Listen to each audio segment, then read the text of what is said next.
Welcome back, everyone, to the deep dive. This time, we're going to be doing a deep dive into the world of trading psychology and market analysis using Alexander Elder's book, Trading for a Living. Sounds good. Yeah, I think this one is really going to resonate with our listeners, especially those of you who've been following along with our previous deep dives on, market psychology and behavioral economics and all that. Right. Yeah, so you've given me a bunch of fascinating material to work with here. We've got, personal anecdotes from Elder himself, some really insightful market theory, and then a few technical analysis techniques sprinkled in there as well. So Mm. I think let's just kind of jump right in and see what we can unpack together. Sounds great. Yeah. Yeah, we'll be looking at how understanding the psychology of crowds and individual traders can give you an edge in the market, and then also how you can use technical indicators to measure those psychological swings and profit from them. Okay, so Elder starts out by comparing the market to a crowd. Right. He really emphasizes that the market's not just this like abstract entity. It's just a collection of individuals, right? Yeah. And they're all trying to outsmart each other. Like a giant poker game. Yeah, it's like a giant high stakes poker game. Yeah. Everyone's bluffing, trying to read each other. Exactly. Yeah. So it creates this incredibly competitive environment. Almost like a financial ecosystem. Yeah. Yeah. And understanding mass psychology, the way crowds behave, becomes absolutely critical in that setting. He even brings in like broader social psychology theories, right? Uh-huh. Like Laban's work on crowd behavior. Hmm. It's really interesting to see how those same patterns of behavior that we see in like everyday life, No, things like herd mentality and panic, also show up in the markets. absolutely.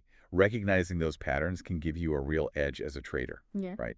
And because you're not just reacting to price movements on a screen, Right. you're beginning to understand the forces that are driving those movements. Right. The fear, the greed, the hope. The emotions of the crowd. Now, one of the things that really struck me was Elder's comparison between successful traders and recovering alcoholics in AA. Right. At first glance, it seems a bit out there. Sure.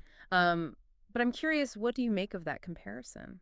Well, it's counterintuitive at first, but when you delve deeper, the parallels are quite striking. Okay. Think about it.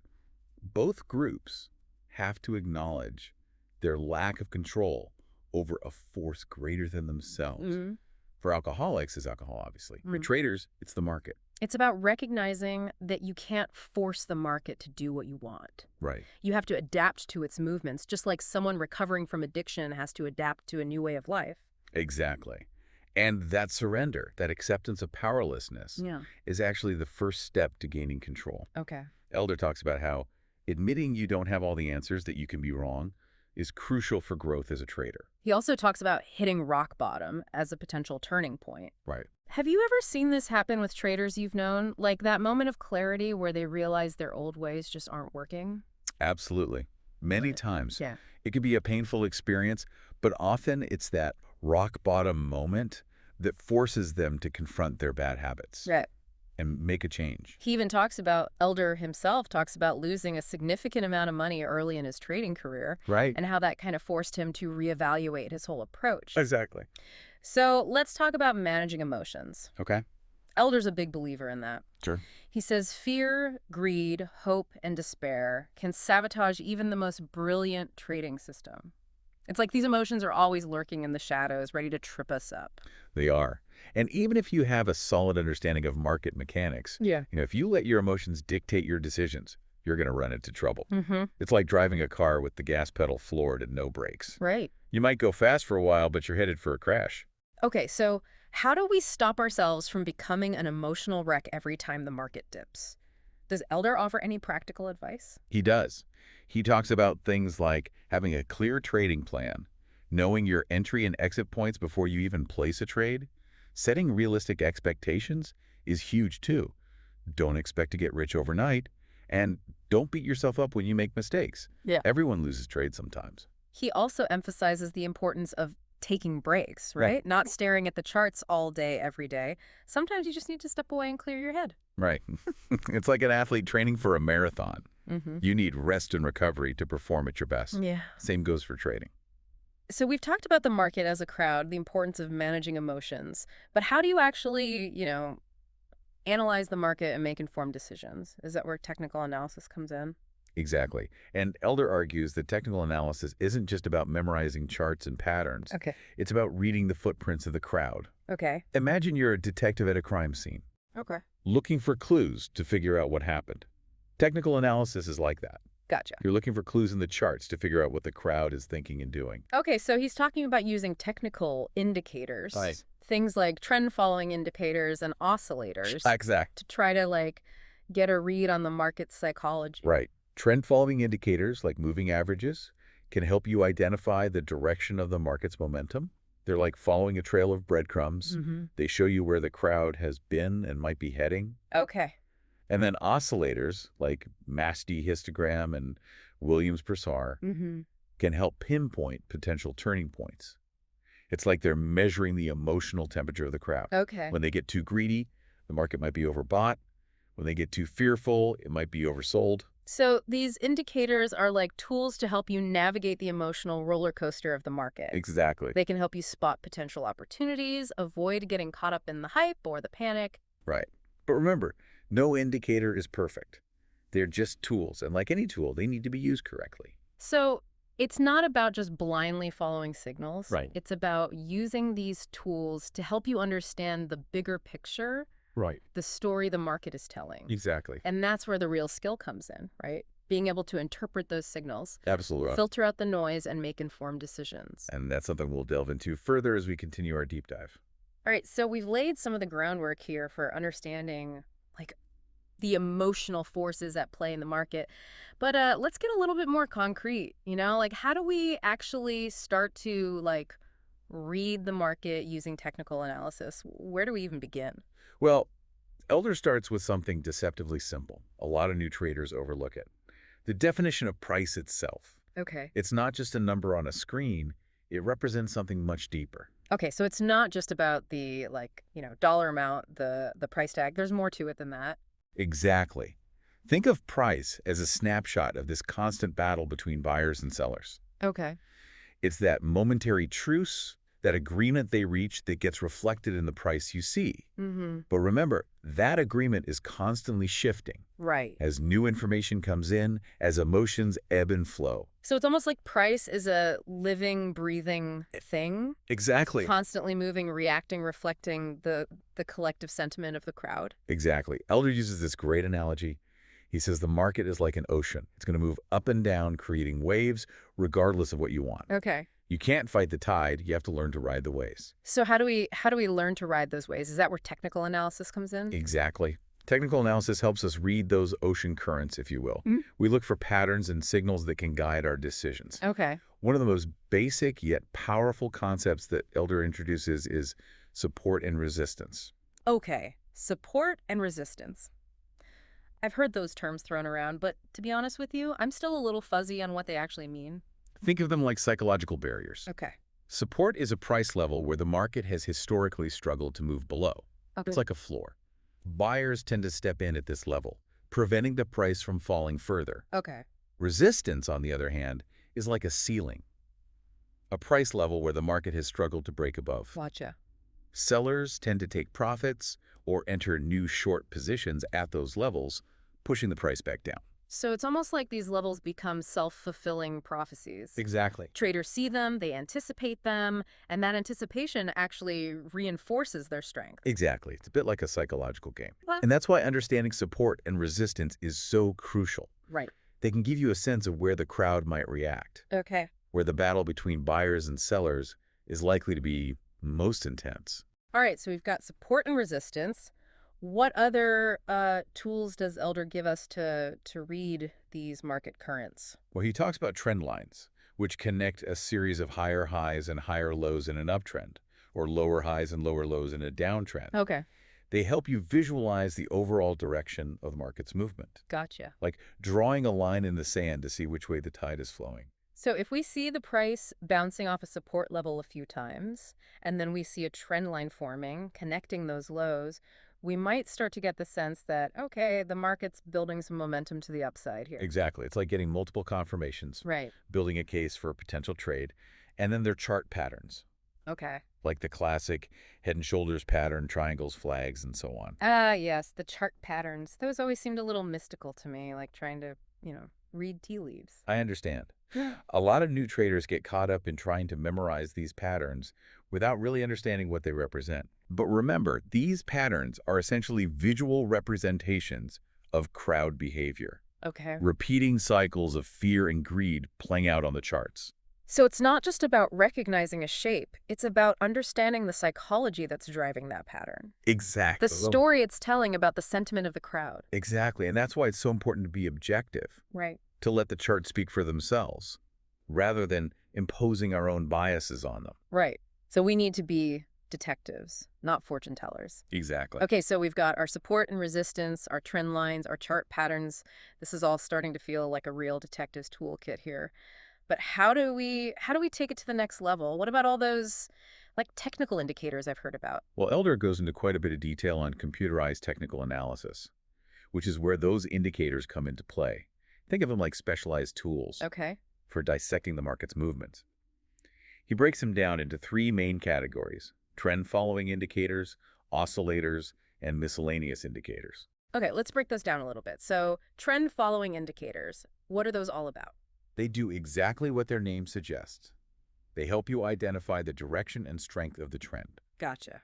Think of them as your compass, guiding you through the market's choppy waters. A classic example is the moving average. Okay, moving averages. I've seen those on charts, but I'm never quite sure how to use them. Essentially, they smooth out price fluctuations over a specific period, Okay. giving you a clearer picture of the underlying trend. Okay. Let's say you're looking at a 20-day moving average. Okay. It's basically taking the average price of the last 20 days and plotting it on the chart. Gotcha.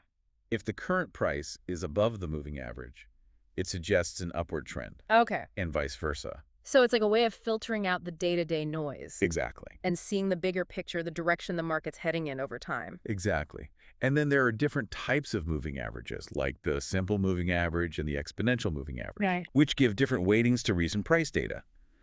But the basic idea is the same. They help you identify the trend. All right, that makes sense.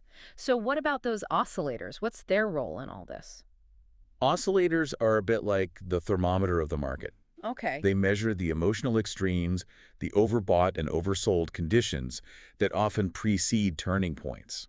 Okay, so they're like the canary in the coal mine, warning us when things might be getting a little too heated or too fearful. Exactly. Yeah. A popular example is the MACD histogram. Okay. It essentially measures the difference between two moving averages, which gives you a sense of the momentum behind the trend. So if the MACD histogram is rising, it suggests that the momentum is building, the trend is strengthening. Right. And if it starts to fall, it might be a sign that the trend is losing steam. Exactly. And like with moving averages, there are different ways to interpret these signals. Right. But the basic idea is to look for divergences. Okay. When the price is making a new high, but the oscillator is not, or vice versa. These divergences can be early warning signs of a potential reversal. So it's like the market is telling us one story, but the oscillator is hinting at a different narrative. Exactly. It's like those subtle clues in a detective story. Right. These seemingly insignificant details that end up being the key to cracking the case. All right, so we've got our trend following indicators, we've got our oscillators, and then you mentioned miscellaneous indicators. What falls under that category? Well, Elder talks about volume-based indicators, like on-balance volume, OBV, Okay. which tracks cumulative volume based on whether the market closes up or down each day. It's a way to assess the conviction behind price movements. Okay. If the price is rising and volume is increasing, it suggests that buyers are eager to get in, Okay. which is a bullish sign. So it's not just about the price moving up, it's about the volume confirming that move. Yeah. Showing us that there's real force behind it. Exactly. And then there's the accumulation distribution line, which is similar to OBV, but it takes into account the relationship between the opening, the closing, and the high-low range of the trading day. It's another tool for gauging buying and selling pressure. So with all these indicators, it's like we're building layers of evidence. Exactly. Like we're piecing together a puzzle to get a more complete picture of what's happening in the market. Exactly. And then there's open interest, which is often overlooked, Okay. but can be incredibly insightful. Open interest, remind me what that is again. It's the total number of outstanding contracts in the futures market. Okay. It tells you how many people are actively participating in that market. So if open interest is rising, it means more people are getting involved, Right. which could suggest that the trend has more room to run. Exactly. And conversely, If open interest is falling, it could signal that the smart money is starting to exit the trade, even if the price is still moving in the same direction. Okay, so open interest is like another piece of the puzzle, another clue to help us understand the strength of the trend and the potential for a reversal. This is really fascinating stuff. It is. And Elder doesn't stop there. He goes on to introduce some less common but potentially powerful indicators, Okay. like the Herrick Payoff Index Okay. and MESA, Maximum Entropy Spectral Analysis. Okay, those sound pretty intense. What are those all about? The Herrick Payoff Index is a bit like a supercharged version of OBV. Okay. It incorporates price, volume, and open interest to measure the flow of funds into and out of the market. So it's like a more comprehensive way of assessing the strength of buying and selling pressure. Exactly. And then MESA is a fascinating tool that focuses on identifying cycles within the market's movement, which can help anticipate potential turning points. So it's like trying to identify the rhythm of the market, Yes. the ebb and flow of buying and selling to get a sense of when the tide might be turning. Wow, we've covered a lot of ground here. I'm starting to see how all these indicators, they kind of fit together, how they can help us build a more nuanced and comprehensive understanding of market behavior. It's like having a whole orchestra of instruments at your disposal, Right. each one providing a different perspective, a different layer of insight into the market symphony. But I imagine it can also be overwhelming, right? With so many indicators to choose from, where do you even begin? That's a great question. And it's something we'll delve into further in the next part of our deep dive. Okay. But for now, I think the key takeaway is that there are a variety of ways to analyze the market, to identify trends, spot potential reversals, and gain a deeper understanding of crowd behavior. It's about finding the tools that work best for you, for your style of trading, and using them to inform your decisions. Okay, so it's not about finding the magic indicator, the one that will predict every market move. It's about finding the tools that resonate with you, that help you see the market more clearly, and then using them in conjunction with your own analysis and risk management strategies. Exactly. It's about becoming a market detective, piecing together the clues, and building your own understanding of the forces at play. Okay, so we've really delved deep here into, the psychology of the market, learned how to read those footprints of the crowd, and we've even, started to build our technical analysis toolkit. Right. But it seems like there's one crucial piece of the puzzle that we haven't really explored yet, and that's money management. You're absolutely right. And Elder doesn't mince words about this. Yeah. He says the first goal of money management is to ensure survival. Okay. He's not talking about getting rich quick. Right. He's talking about staying in the game long enough to let your strategy play out. Yeah. It reminds me of that saying, it's not about timing the market, it's about time in the market. But it's so easy to get caught up in the excitement of a winning trade or the fear of a losing one. It is. Yeah. That's why having a solid money management plan is so crucial. Mm-hmm. It helps you take the emotion out of those decisions. Right. Make sure you're not betting the farm on any single trade. So what are some of the key principles that Elder lays out when it comes to managing money? Well, he starts by emphasizing the importance of protecting your capital. Yeah, okay. It's like building a fortress around your trading account. Right. You want to make sure you're not taking losses that could wipe you out. It's like that old poker adage, if you lose all your chips, you can't play anymore. Exactly. Right. And one of the tools that Elder introduces for protecting your capital is the concept of optimal FEF. Okay. It's a mathematical formula, but the basic idea is to determine the ideal position size for a given trade Mm-hmm. based on your risk tolerance and the historical volatility of the market. So it's not about just throwing a dart at a board and deciding how much to risk. It's about having a systematic approach Exactly. to determine how much exposure is appropriate for each trade. Exactly.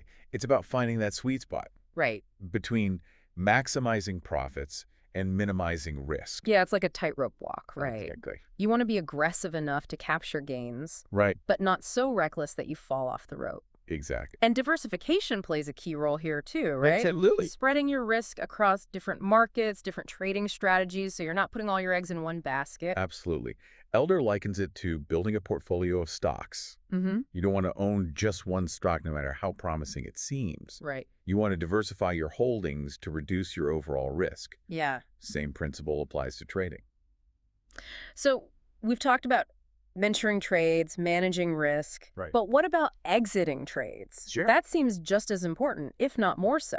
You're absolutely right, knowing when to take profits, Yeah. and perhaps even more importantly, when to cut your losses is crucial for long-term success. Right.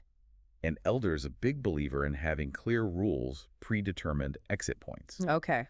So you're not making those decisions in the heat of the moment. That makes sense. Yeah. It's like having an escape plan. Exactly. You want to know exactly how you're going to get out of a trade if things start to go south. Exactly. One of the most basic yet powerful tools for this is the stop-loss order. Okay.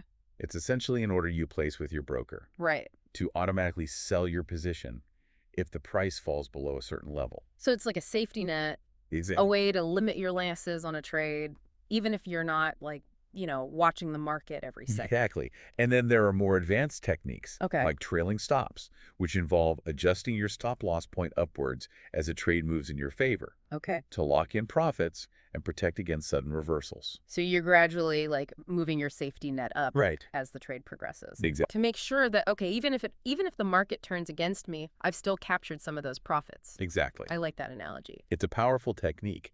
And then there's this really interesting concept that Elder introduces called the protect profit order. Okay, protect profit order. Tell me more about that. It's a way to guarantee some profits while still leaving room for potential upside. Okay. Let's say you buy a stock at $50 and it goes up to $60. Mm-hmm. You could place a protect profit order to sell a portion of your position at $58, for example. Okay. That way, even if the price falls back below $60, Right. you've locked in a profit on at least part of your position. So it's like, taking some chips off the table while the game is still going. Yeah, exactly. Ensuring that you walk away with something, even if you don't hit the jackpot. Exactly. It's a smart way to manage your risk and reward Yeah. to ensure that you're not giving back all your hard-earned profits. One thing that really stands out to me about Elder's approach is how he weaves in his own personal experiences. He's not just lecturing at us from a textbook. Right. He's sharing, the lessons he's learned from his own trading journey, his own mistakes and triumphs. Absolutely. And that's what makes his writing so relatable Right. and engaging. Yeah. He's not afraid to admit his own vulnerabilities, Right. which makes his advice all the more credible. He talks about those emotional pitfalls that we discussed earlier Right, yeah. and how he's fallen prey to them himself. Of course. Right? It's a good reminder that even the most seasoned traders have to constantly battle those inner demons. Exactly. He also emphasizes the importance of discipline. Right. Sticking to your plan even when emotions are running high. Absolutely. Not chasing every hot tip or panicking at the first sign of trouble. Yeah. Discipline is key. He also talks about the importance of continuous learning, right? Absolutely. Always seeking to, improve your understanding of the markets, of your own psychology, of the ever-evolving game of trading. Exactly. He encourages traders to view mistakes not as failures, Right. but as opportunities for growth. Yeah. To analyze what went wrong, Mm-hmm. to learn from those experiences, Right. and refine their approach accordingly. So as we kind of wrap up this deep dive into trading for a living, what's one final thought you want to leave our listeners with? I think it's this: trading is a journey of self-discovery. Mm-hmm. It's about learning to manage your emotions, Right. to think strategically, and to constantly adapt to the ever-changing dynamics of the market. It's not about finding some magic formula or holy grail system. Right. It's about developing a deep understanding of yourself Absolutely. and the forces that drive market behavior. Exactly. And it's a journey that can be both challenging Yeah. and incredibly rewarding. Well said.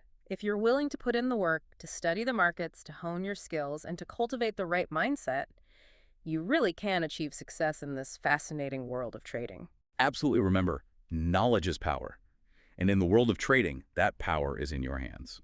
Well, thank you so much for joining us on this deep dive into trading for a living. We hope you found it insightful and empowering. Until next time, happy trading.